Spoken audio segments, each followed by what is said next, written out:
Hi அனைவருக்கும் வணக்கம். இது ரொம்ப ரொம்ப சோகமான ஒரு விஷயந்தாங்க. பார்த்தீங்கன்னா, ட்ரெயினில் ஒரு கர்ப்பிணி பெண் போயிருக்காங்க.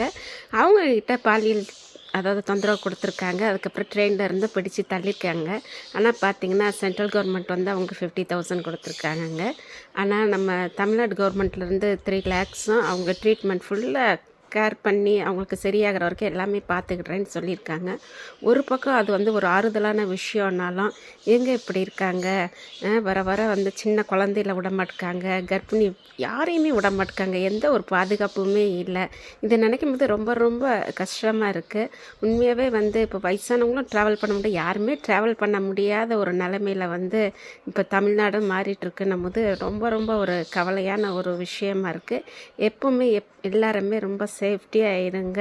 அது சின்ன குழந்தையில இருந்தாலும் சரி, பெரியவங்களாக இருந்தாலும் சரி, முதியோராக இருந்தாலும் சரி, காலம் அந்த மாதிரி ஆயிட்டு இருந்தாலும் முதலமைச்சருக்கு இந்த வீடியோ மூலிமா நான் ஒரு நன்றியை தெரிவிச்சுக்கிடுறேன். இந்த அளவுக்கு அவங்கள நீங்கள் கேர் பண்ணி எல்லா ஹெல்ப்பும் பண்ணுறதுக்காக. முன்னாடிலாம் பார்த்திங்கன்னா ட்ரெயினில் போனால் தான் ரொம்ப பாதுகாப்புன்னு சொல்லுவாங்க.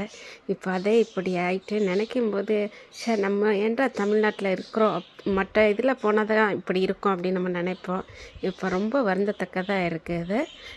கண்டிப்பாக ஒய்டி ஃபேமிலி எல்லாருமே ரொம்ப சேஃப்டியாக இருங்க.